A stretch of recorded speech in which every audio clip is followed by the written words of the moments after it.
بسم الله الرحمن الرحيم.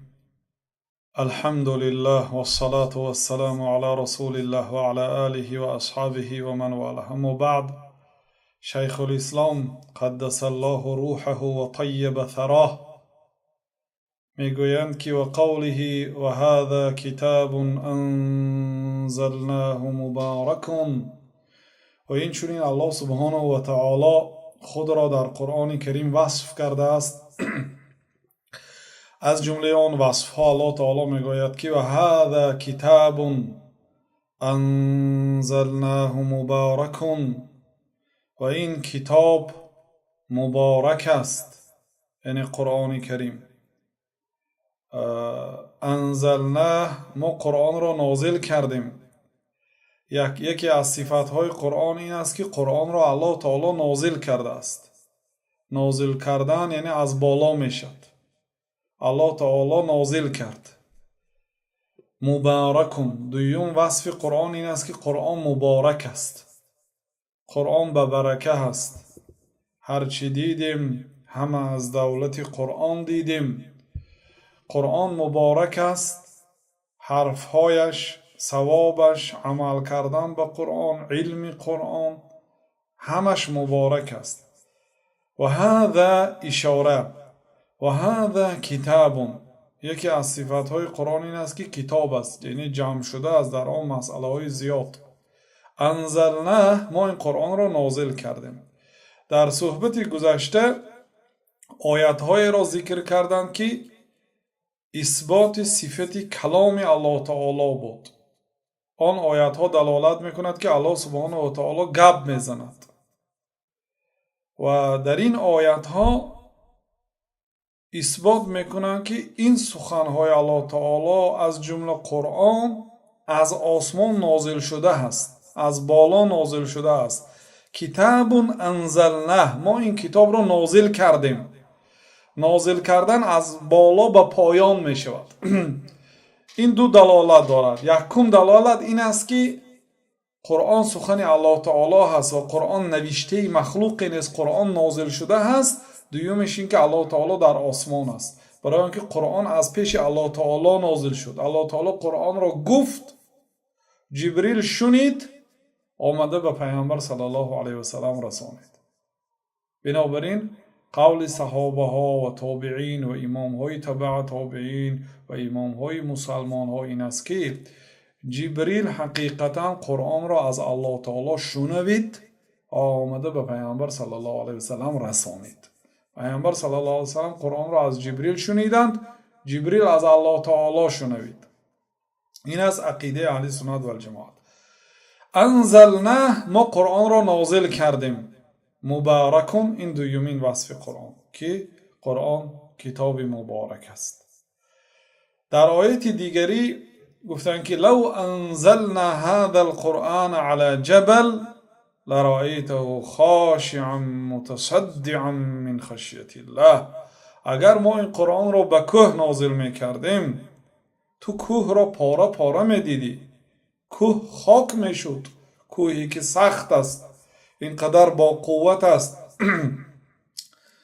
کوهی صلابت است، یعنی سخت و شدید است، کوه میبینی پاره پاره میشد. بعضی مفسرها میگن که اگر قرآن را ما به کوه نازل کنیم و کوه فهم میداشت یا عقل میداشت و میفهمید، پاره پاره میشد. پس چی جای این که انسان قرآن را میفهمد و انسان مانند کوه سخت نیست، و علل خصوص قلب انسان ملایم است و قلب انسان قرآن را میفهمد.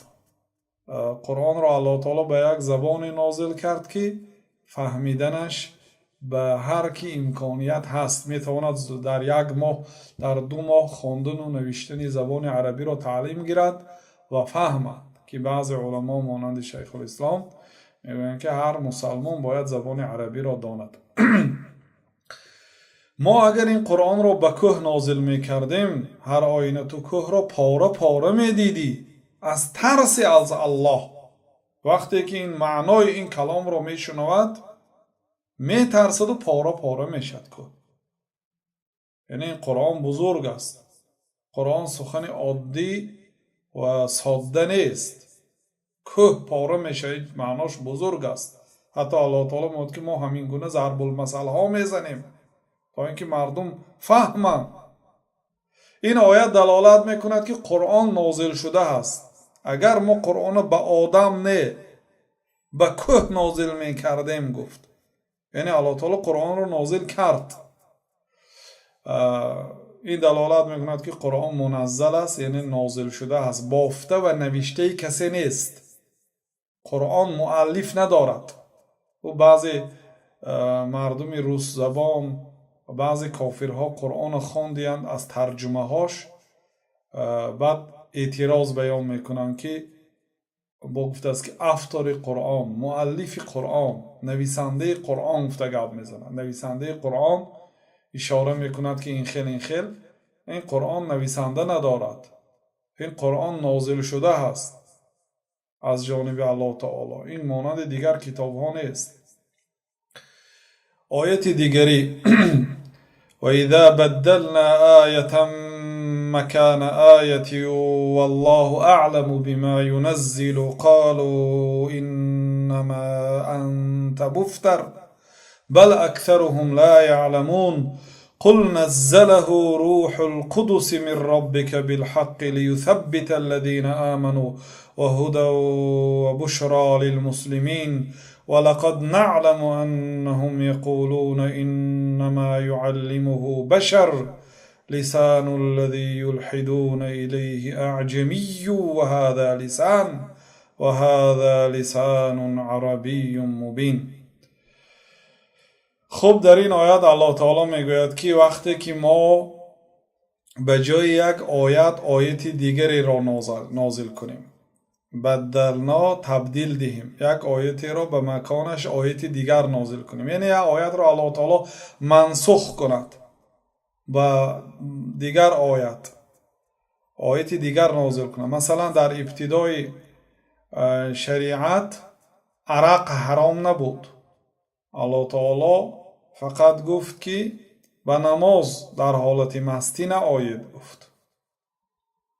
ببینید تدریجا آمد.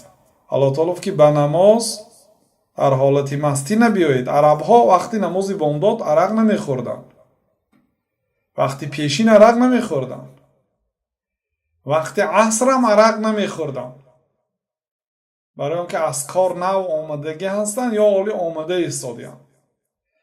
شام میخوردن.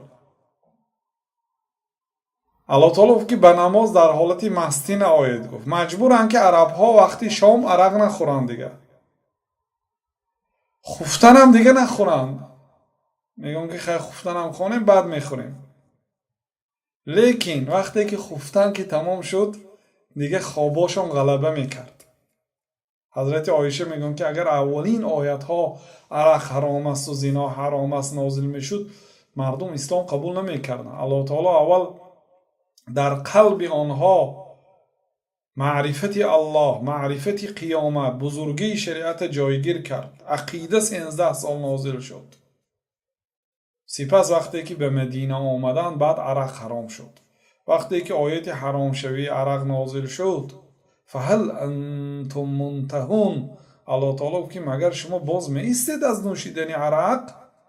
صحابه ها چی گفتن؟ انتهینا ربنا انتهینا، ایستادیم پروردگار ما ایستادیم. گفتن آیا باز می ایستید از نوشیدن؟ یعنی نوشیدن رو بس میکنید؟ گفتن که بس کردیم پروردگار ما بس کردیم. کوچه های مدینه مانند دریا جاری شد، همه برآورده عرق هاشون ریختن. یعنی یک باره حرام نشد. نه از جهت اینکه الله تعالی یک حکم نازل کرد دید که در این قانونی برآوردگیش خطا کرد مانند قانونهای مردم، بعد گفتن که نه قانون تغییر نآمد به مردم ما بعد دیگه قانون نازل کرد. نه، الله تعالی میداند که همین آیت منسوخ میشد، بلکه الله تعالی از ازل میدانست و اینچنین این حادثه ها را 50,000 سال پیش از خلق آسمان و زمین ها نوشت که اول فلان آیت نازل میشد، سپس بعد فلان مدت فلان آیت نازل شده این آیت را بیکار میکند.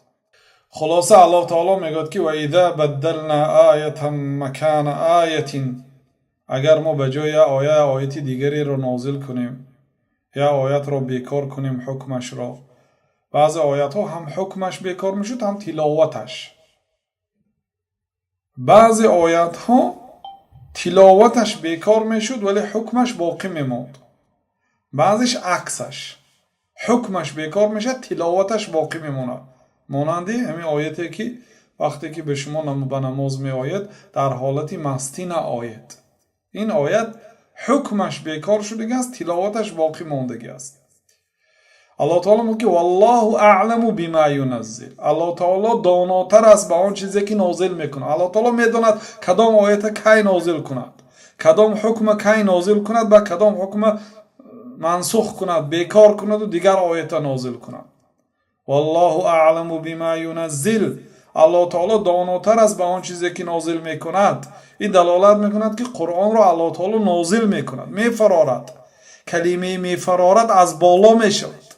این دلالت میکند که الله تعالی در بالا هست و قرآن از بالا از نزد الله تعالی فرآمدگی است و قرآن سخن الله تعالی است. قالوا انما انت مفتر، وقتی که الله تعالی آیت اول نازل میکرد بعد بدی چقدر وقت اون آیت بیکار میشد و دیگر آیت میومد، مشرکان عرب میگفتن که تو دروغگوی هستی ای محمد صلی الله علیه وسلم، تو بافنده هستی، یعنی قرآن رو از پیش خودت میبافی. بل اکثرهم لا یعلمون، الله تعالی میگه که بلکه اکثریت این مشرکان عرب نمیدانستند که پیامبر صلی الله علیه وسلم این خیل کارها رو نمیکنن، نمیدونن، آنها نمیدونن که این قرآن رو الله تعالی تدریجا درجه به درجه به هر یک زمانه و به هر یک مکان موافق به فهم مردم مناسب در وقت خودش نازل میکنه. این را بسیار مردم نمیفهمن، بنابراین حیران میشن که برای چه آیت میبیاد با بدی چه وقت دیگر آیت آمده این آیت بیکار میکند. قل، ای پیامبر صلی الله علیه وسلم برای مردم بگو که نزله روح القدس، این چیزی نیست که من تغییر دهم، چیزی نیست که من این را از نزد خودم بافم. بگو که این را روح القدس نازل کرد. روح القدس یعنی جبرائیل در قرآن با همین لفظ آمدگی است. جبرائیل آمدگی است. قل نزله روح القدس، این صفت های جبریل است. روح یعنی جبریل، قدس پاک، روحی پاک. بگو که این رو جبریل نازل کرده است من ربک، از پروردگارت. همین آیه دلالت می‌کند که جبریل از الله تعالی شنویده است، نه از لوح المحفوظ فراورده است. قل نزله روح القدس من ربک بالحق، در حقیقت جبریل این قرآن را از پروردگارت نازل کرده است. لیثبت الذین آمنوا و هدی و بشری للمسلمین. وقتی که آیت منسوخ میشد و دیگر آیت به جاش میفراید، آنهایی که ایمان آوردن ایمان آنها باز مستحکم میشود و این هدایت و بشارت برای مسلمان ها هست. الله تعالی میگه که ما ننسخ من آیه او ننسیها نأتی بخیر منها، وقتی که ما یا آیت را بیکار میکنیم یا اینکه از منسوخ میکنیم، فراموش میکنیم، نأتی بخیر منها، ما از وی بهترش را میاریم، او مثلها، یا اینکه مثل او را میبیاریم. آنهایی که ایمان آوردن ایمانشون زیاد میشه، در ایمانشون مستحکم میشه و این قرآن هدایت، راهنما و بشارت به مسلمان ها، از مسلمان ها را بشارت میدهد که مقصد به این مصیبت های دنیا، به این غم و غصه های دنیا صبر کنید، انشاءالله عاقبت از آن تقوادارها هست. گفته بشارت میدهد آنهایی که ایمان آوردن و عمل های صالح کردن، خوشخبر میدهد. و الا در این دنیا برای مؤمن زندگی وزنین است. کافرها عرق می نوشند، مواد مخدر استعمال میکنند تا اینکه درد و علم دنیا را نفهمند. الله تعالی میگوید که اگر شما درد علم چشید، همین درد و علمی که شما میچشید عینا همین رو کافرها هم دارن. یعنی کافرها شما فکر میکنید که غم و درد و مصیبت و مشکلی دارن آنها. فقط فرقی شما همین که از آنها و ترجون من الله ما لا یرجون، شما از الله تعالی یک چی امید دارید، با امید جنت و با امید دیدار پروردگار هستید، آنها همین امید ندارن. برای همین حرکت میکنن که حس نکنن درد را. بعضی کافرها از سحری بر وقت میگن چی می نوشن تا اینکه یا میخورن مواد مخدر تا اینکه طبعشان خوش باشد و درد و علم دنیا را نفهمن. ولقد نعلم انهم یقولون انما یعلمه بشر. الله تعالی میگوید که ما میدانیم که مشرکان عرب میگویند که به محمد صلی الله علیه وسلم بشر این چیزها را تعلیم میده. یگان آدم هست که اون آدم علم تورات دارد و علم انجیل دارد، آمده به محمد صلی الله علیه وسلم تعلیم میداد. و الا محمد این اخبار گذشتگان و این قصه های مثلا داوود و سلیمان و ایوب و زکریا و عیسی و موسی و اینها از کجا میداند؟ ابراهیم و اسماعیل و اسحاق، یوسف که پدری آنها هست یهودی ها مثلا، یا درباره آدم و حوا قرآن گپ میزند. محمد صلی الله علیه وسلم شخصیت امی هست، قرائت کرده نمیتواند، نوشته نمیتواند. از کجا این سخنهای بزرگ میگوید؟ برای وی یعلمه بشر، یگان آدم درس میتید. گفتم الله تعالی میگه که ما میدونیم که بعضی مشرکان میگن میگن، بعد الله تعالی رد زد گفت که لسان الذی یلحدون الیه اعجمی، زبانی که به سوی اون زبان میل میکنم اون زبان عجمی هست. یعنی قرآن به زبان عربی نازل شده است، اما تورات و انجیل به زبان عربی نازل نشده است، به زبان عجم نازل شده است. اون معلمی که قرآن را میداند، تورات را میداند و انجیل را میداند و به گفتی شما به محمد صلی الله علیه وسلم تعلیم میدهد، او به زبان اعجمی تعلیم میدهد. اونا به زبان عجمی نازل شدند و قرآن باشد. و هذا لسان عربی مبین، این زبان عربی مبین آشکارا هست. این تمام اهل مکه کافرانشون مسلماناشون وقتی که میشنیدن میگفتن که این سخن الله است، حتی ایمان نآورند هم. و بزرگی قرآن دیگه امکانیت نداشتن که اقرار نشون اقلا در داخل قلباشون. میدانستن که این کلام عادی نیست و اینه به تعلیم گرفتن و 1000 سال خواند که این خیلی سخن نوشته نمیتونید، این خیلی سخن گفته نمیتونید. بنابراین آنها میفهمیدن که این سخن عادی نیست، سخن الله تعالی هست، لیکن میگفتن هرچی که مقصد به محمد یگان کسی تعلیم میداد. خلاصه این آیت دلالت میکند که قرآن از جانب الله تعالی نازل شده است. گفت که نزله روح القدس، جبریل این قرآن را و پیامبر صلی الله علیه وسلم نازل کرد. و یکی از وصفهای قرآن که این نازل شده است، باز قرآن به زبان عربی مبین نازل شده است و همین گونه بعض آیات‌هایش به جایش الله تعالی دیگر آیات‌ها را نازل میکرد است که دلالت به آن میکند که قرآن از جانب الله سبحانه و تعالی نازل شده است. بعد مصنف رحمت الله علیه به آیات‌های دیگر شروع کردند که آن آیات‌ها اثبات صفت دیدنی پروردگار، دلالت به آن میکند که الله تعالی را در آخرت علل خصوص در جنت دیده می شود.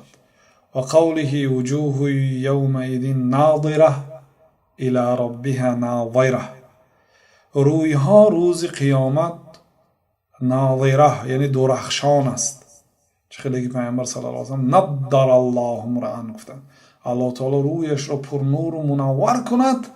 آن آدمی که سخن مرا میشنود حفظ میکنه به مردم میرساند. خیلی که شنوید دعا کردن که رویش را پر نور و منور گرداند. یعنی ناظره با حرف ضاد، رویها امروز خرسند درخشان است. وقتی که الله تعالی را میبینید واقعا این خوشبختی و خرسندی که در رو دیده میشه. الله تعالی میگه که رویها، یعنی رویهای مسلمان ها امروز درخشان است، پرنور و منور است الی ربها ناظره، به سوی پروردگارش نظر کننده است. اینجا ناظره با ضا آمده است، ناظره. حرف ضاد و حرف ضا اینا یک خصوصیت ها دارند، به همدیگر نزدیک هستند، لیکن از همه دشوارترینش ضاد هست. بعضی مردم ضاد تلفظ کردن نمیتونن، دیگه دال میگن میمونن، دی، حرف دی استفاده میبرن. این بین ضاد و بین دا هست، زبان رو به کامی بالا چسبانده بعد تلفظ کرده میشه ضاد. اما ضا زبان رو به یک کنج دندانی بالا رسانیده تلفظ کرده میشد. والکاظمین الغیظ والکاظمین الغیظ وجوه یومئذ ناظره الی ربها ناظره. یعنی اینا فرق دارن. وقتی که میشنوید هر دوشم ناظره به گوش میدراید، بنابراین اگر به زبان کریلی نوشته دهید هر دوشم ناظره میشد به تاجیکی، معنا ویران میشه، با حرف زای می نویسن، برای اینکه تاجیکی یک زا دارد. بنابراین قرآن را باید به زبان عربی خواند، نه به زبان کریلی که این حرفا در آن نیست. و همین گونه ترجمه قرآن هم کفایه نمی کند برای فهم درستی قرآن، و بلکه بسیاری ترجمه ها سبب گمراهی مردم میشد. همین بسیاری معلم های و زیایی هایی که خودشون دانا میگیرن، قرآن من 2 بار خواندم، 10 بار خواندم، قرآن این معنای درست نداره، آخه اینا ترجمه خواندن. او ترجمه حتی بعضی علما نهی میکنه از چنین ترجمه ها. ترجمه میخوانید هیچی نمیفهمید، ترجمه میخوانید یگان معنای تأثیرناک، یعنی یگان معنای پرمضمونی ندارد ترجمه ها، علل خصوص ترجمه هایی که به زبان تاجیکی شده است. ترجمه های زبان روسی نسبتاً خوبتر، و بعضی ها میگن که زبان روسی بسیار به زبان عربی وقتی که ترجمه میکنه موافقت میکنه.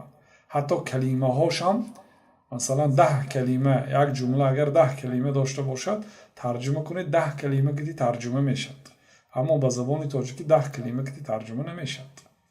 و یک ترجمه خالی هم برای فهماندن قرآن کفایتی نمی کند. بنابراین خوب میشه که کسی ترجمه کنه باید کمتر تفسیر کند، فهماتر قرآن تفسیر کند، نه ترجمه. خب روی ها به سوی پروردگارش نظر کننده هست. اینجا کلمه ایلا وقتی که با لفظ ایلا آمد، مفسرین میگن که دلالت میکند که این با چشم سر میبینند، پروردگار را امروز میبینند، یعنی با چشم سر. این دلالت میکند که روز قیامت مومین ها الله تعالی را میبینند. و در آیت دیگر علی الارائک ینظرون، و در بالای کت ها نشسته هستند و به سوی پروردگارشان نظر میکنند. در آیت دیگر الله تعالی میگوید که للذین احسنوا الحسنى و زیاده، برای آنهایی که عملهای صالح کردن در این دنیا، حسنا مکافاتشان جنت است. حسنا اگر لغوی ترجمه کنید نیکی، کسی که نیکی کرده است مکافاتش نیکی. خب نیکی چی است؟ حدیث تفسیر کرده است که الحسنا جنت است، یعنی معنای حسنا جنت است. برای آنهایی که در این دنیا نیکی کردن، عملهای خوب کردن، ایمان آوردند و عملهای صالح کردن، مکافاتشان جنت است و زیادتون، و زیادتی هست. از جنت هم با چیزی اضافگی است. واقعا دیدن پروردگار اضافه هست، یعنی از جنت بالا می ایستد. برای آنکه زیاده در صحیح مسلم آمده است که پیامبر صلی الله علیه و سلم زیاده رو ترجمه کردن، گفتن که زیادت دو دیدن پروردگار است. زیادت در لغت عرب زیادتی، یعنی ما به شما 10,000 سوم آیلیک میدهیم، با زیادتی میدهیم. اون زیادتی چی است؟ ممکن 1000 سوم، ممکن 100 سوم، ممکن 500 سوم، ممکن یگان چیزی خوردنی یا لباس یا یگان چیزی دیگر. لیکن الله تعالی میگه که ما برای آنهایی که نیکی کردند جنت رو مکافات میدهیم و اضافگی میدهیم، زیادتی میدهیم. پیامبر صلی الله علیه و سلم میگه اون زیادتی دیدن الله تعالی. شیخ الاسلام رحمت الله علیه میگه که دیدن الله تعالی، لذت دیدن الله تعالی اگر با لذتی دیگر لذت های جنت اگر قیاس کنیم فرق الله تعالی فرق مخلوقات است. میگم چه خیر؟ برای آنکه در جنت شما از چی لذت میبرید؟ از خوردنی های و میوه های و از آن عسل و از آن دریاهای شیر و از دریاهای عرقی که مست نمیکند و لذت للشاربین، برای نوشنده هاش تند و مزه نیست و شیرین و بامزه هست و خوشمزه هست. و از حورهای جنت و از آن منظره های زیبا و از آن قصرها و از آن زنهای زیبا شما لذت میبرید و اینها همش مخلوق است. حوری جنت مخلوق است، قصرهای جنت مخلوق است، جنت مخلوق است، میوه های جنت مخلوق است، لیکن الله تعالی خالق است. شما از خالق لذت میبرید وقتی که نظر به پروردگار میکنید. بنابراین شیخ الاسلام گفتن که در دنیا هم کسی لذت به قصرش میبرد و لذت به مرکبی فاخرش میکند و با لباسش و با زنهاش و با کودکاش و با پول و مالش و با منصب و وظیفش، اینا همش مخلوق است. اما کسی که لذت عبادت را اگر چشد، لذت یگانه پرستی الله تعالی را چشد، لذت شناخت و معرفت الله تعالی را با نامها و صفتهایش داند، لذت علم الله تعالی را شناسد، علم ربانی را، فرق لذت دین که از الله تعالی سرچشمه میگیرد و فرق لذت دنیا را میرود که فرقش بین زمین و آسمان است. همین لذت بود که بعضی علما چشیدن مانند شیخ الاسلام تیمیه.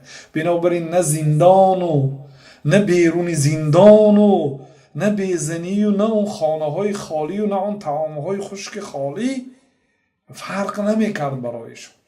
برای اینکه اونا لذت ایمان و لذت عمل صالح را که میچشیدن، دیگر لذت ها در نظرشون نمیتافت و مصیبت های دنیا هم برایشون سبک بود، برای اینکه آنها در داخلی لذت قرار داشتند.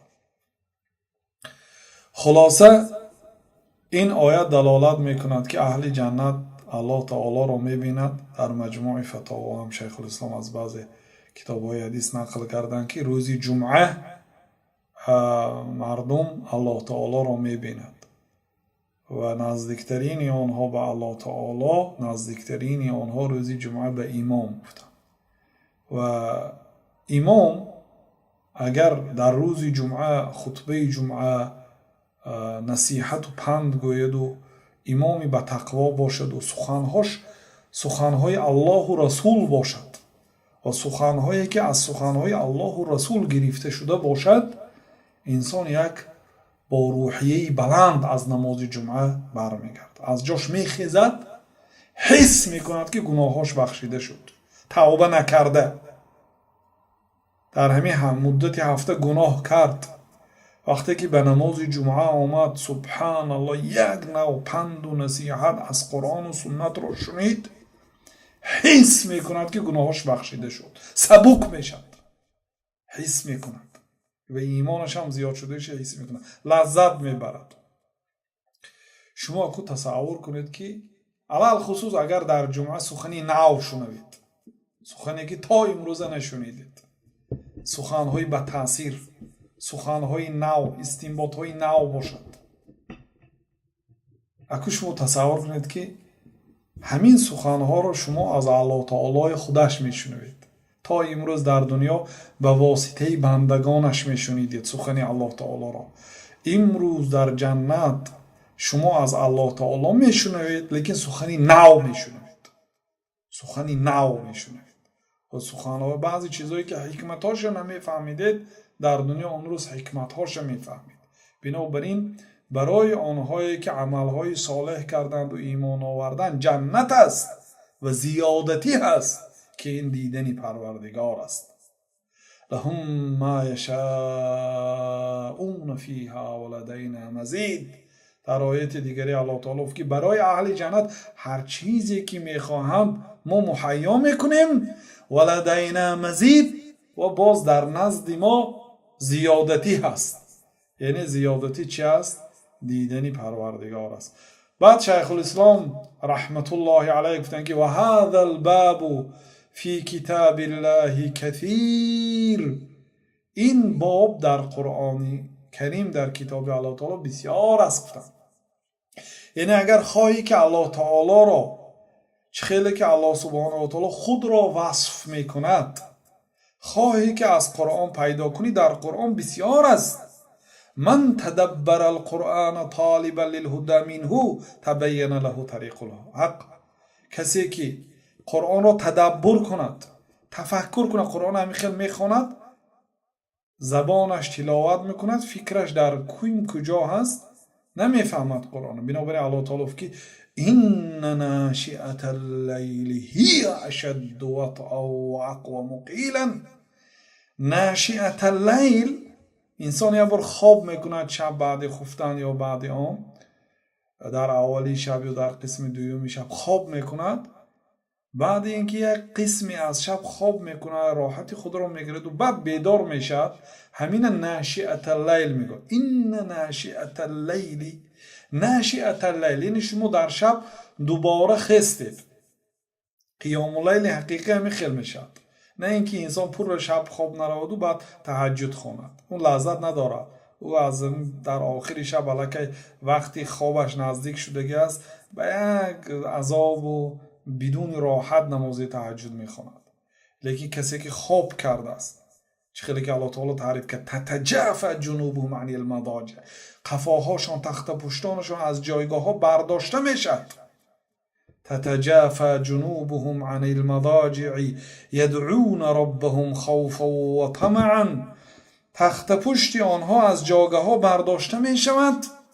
الله تعالی را در نصف شب در نماز تهجد دعا میکنن، عبادت میکنن، از رحمت الله تعالی امیدوار میشوند و از غضب الله تعالی میترسن. الله تعالی ثنا گفت به آنهایی که خواب میکنند و بعد میخیزند. بنابراین قیام اللیل نامیده شده است، خیستن شب.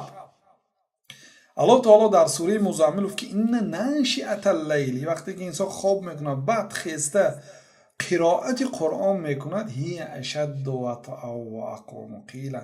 در این حالت وقتی که قرائت میکند اشد وطئا یعنی گفتی زبان و فهم قلب به هم موافقت می. از همه حالتی که انسان قرآن تلاوت میکند و قلبش میفهمد، این همون وقتی آخری شب است، وقتی تهجد است که انسان قرآن تلاوت میکند و قلبش با اون چیزی که زبانش تلاوت میکند موافقت میکند، میفهمد.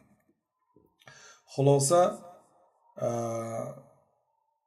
یعنی در آن وقت تدبر بسیار میشد و ما وظیفه دار هستیم که تدبر کنیم، قرآن را تفکر کنیم، تأمل کنیم.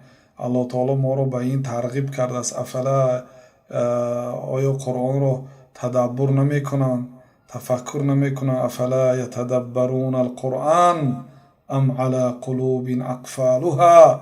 آیا قرآن را تدبر نمی کنند؟ استفهام انکار یعنی سرزنش. افلا یتدبرون القرآن، مگر قرآن را تدبر نمی کنند این مردم؟ ام علی قلوب اقفالها، یا در قلب آنها قلف ها هست نمی فهمند. کتاب انزلناه الیک مبارک لیدبروا آیاته ولیتذکر اولو الالباب. این کتاب است، قرآن کریم. ما این رو نازل کردیم به سوی تو ای پیامبر صلی الله علیه و سلم. این قرآن مبارک است. ما برای چی نازل کردیم؟ لیدبروا آیاته، تا اینکه آیات های این رو تفکر کنند، تأمل کنند، در معناهای این قرآن فکر کنند، بزرگی عظمت قرآن رو تأمل کنند و صاحبان عقل، آنهایی که عقل دارن، از این قرآن پند گیرند. خلاصه شیخ الاسلام رحمت الله علیه میگویند که من تدبر القرآن، کسی که قرآن رو تدبر کنه، طالبا للهدى، مقصدش راهی راسته یافتن. مقصد اینه که پیری من راست گوید، پیری من درست گفته باشد. مقصد این نباشد که مذهبی که تا امروز من خواندم همین باید درست باشد. نه، طالبا للهدى، مقصد همین که من راه راست را می جویم. غیر پیغمبر صلی الله علیه و سلم دیگر همه خطا کردنش ممکن است. پیر و استادان شما خطا کردنش ممکن است. بنابراین شما از قرآن رو تدبر کنید با مقصد دریافتی راهی راست. تبین له طریق الهدی. اگر کسی با همین مقصد تدبر کند، در قرآن جستجو کند، راه حق برای او بیان میگردد، معلوم میشود، عقیده درست را میفهمد. میگویند شیخ الاسلام. ببینید ابوالحسن اشعری در آخر حیاتش از اعتقادش گشت و اهل سنت و جماعت به تهمت نیاز ندارد که گوییم که مقصد همین ابوالحسن اشعری از عقیدش نگشت. گوییم ابوالحسن اشعری از عقیده اشعری که امروز مردم اشعری دارای آن عقیده است، از آن عقیده گشتگی هست. در آخر حیاتش دیگر کتاب نویس ابانه و درباره اعتقاد اهل حدیث کتاب نویست. عیناً عقیده سلفی صالح، عیناً عقیده شیخ الاسلام تیمیه از عقیدش برگشت. بنابراین شیخ الاسلام گفتن که ابوالحسن اشعری از ابن حزم ظاهری بهتر است، گشت از عقیدش پیش از وفاتش، کتاب هم نوشت. اشعری ها میگن که این سخن را مقصد مردم سلف در حق در حق شیخ الاسلام تیمیه، در حق ابوالحسن اشعری تهمت میکنن. میگن چی جایی تهمت؟ برای اهل سنت حاجت بگذاره امام ابوالحسن اشعری در اما عقیدش وفات کرده باشد، دین اسلام حاجت ندارد. یا بعضی ها میگن که ابو حنیفه تهمت میزنن، ابو حنیفه این عقیده ها را نداشت. میگن یعنی امام ابو حنیفه الله در بالای عرش نمیگفت. میگن بعضی ماتوریدی ها این را تهمت میکنن. چی جای تهمت؟ اگر بگذار رفت و امام ابو حنیفه در همین مسئله غلط کرده باشنم، حاجت ندارد که مثال تهمت کنیم ابو حنیفه گشت گفته تهمت. ابو حنیفه مثال در عقیده اشعری ها نبود. آخه امام ابو حنیفه زمان زندگی کردن که اشعری نبود. امام ابو حنیفه در مذهبی سلف بود. گوییم بعضا میگن که تهمت است. امام ابو حنیفه سلف بود، دیگه چیکار کنیم؟ شاگرد انس بودن. اگر رفت و تابعین نگوییم هم تبع تابعین هستند، یعنی خواهی نخواهی امام ابو حنیفه سلف هستند و در عقیده سلف بودن. برای چی ما مجبور میشیم که تهمت کنیم امام ابو حنیفه را؟ و رفت و اگر امام ابو حنیفه در عقیده باطل باشنم، یعنی اهل سنت و جماعت تهمت کرده نه امام ابو حنیفه در عقیده سلف بود، نمیگوید، حاجت ندارد. آنچه اهل سنت و جماعت علم مصطلح الحدیث دارد، خبرها را صحیح و درستش را جدا میکند، به کسی تهمت نمیکند. اگر رفت ابوالحسن اشعری در عقیده اشعریگی خودش وفات کرده باشد، حاجت ندارد اهل سنت و جماعت که وی تهمت کند و برگشت از عقیدش کند. آخر برگشت واقعا کتاب نویس، کتاب سند دارد، شاگرداش روایت کردند. بنابراین برادرایی که مثلا عقیده اشعری تعلیم گرفتید، عقیده ماتوریدی تعلیم گرفتید، شما از الله تعالی راهی هدایت طلب کنید. همه باید از الله تعالی اهدینا الصراط المستقیم، فقط با اخلاص پروردگار ما رو برای راست هدایت کن. آن چیزی که در نزد تو صحیح هست ما رو به همان هدایت کن. آن اعتقادی که پیامبر صلی الله علیه و سلم داشتن ما رو به همان هدایت کن و قرآن با همین فکر تدبر کند. شیخ الاسلام رحمت الله علیه میگویند که راه حق را درست میفهمد.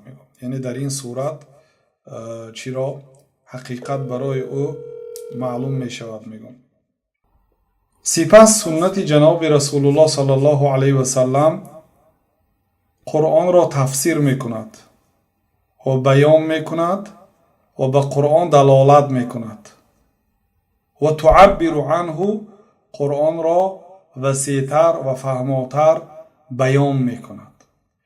یعنی در صحبت آینده انشاءالله درباره آن حدیث هایی که شیخ الاسلام تیمیه رحمت الله علیه از حدیث ها نقل کردند که آن حدیث ها الله تعالی را وصف میکند، در درس آینده انشاءالله به حدیث میگذاریم. فقط حدیث میبیارن که آن حدیث وصف الله سبحانه و تعالی را میکند. تا امروز هر چیزی آوردن فقط از آیت قرآن بود. فقط در همین عباره آخر گفتن که سپس بعد اینکه ما الله تعالی را با واسطه قرآن میشناسیم، هر وصفی که الله تعالی خود را در قرآن وصف کرده است ما آن را میگوییم. همین گونه بعد قرآن سپس سنت رسول الله صلی الله علیه وسلم است. تفسر القرآن، حدیث قرآن را تفسیر میکند و بیان میکنه، مجمل های قرآن را بیان میکنه. مجمل چی است؟ الله تعالی نماز خوان گفت، لیکن نگفت که چه خیل تکبیری تحریمه، با سلام نماز تمام میشد، رکوع دارد، سجده دارد، الحمد میخوانی، مثلا سوره زم میکنی، التحیات میخوانی، صلوات میخوانی. اینا رو سنت بیان کرد. یا الله تعالی زکات دهید گفت، از 40 گوسفند 1 گوسفند، اینا رو سنت بیان کرد. تدل علیه، حدیث دلالت به قرآن میکند، قرآن را میفهماند و تعبیر عنه، قرآن را وسیع‌تر فهماتر برای مردم بیان میکند. انشاءالله درس آینده در عقیده واسطه رو انشاءالله دوام میدیم. والله اعلم و صلی الله وسلم علی نبینا محمد و علی آله و صحبه اجمعین.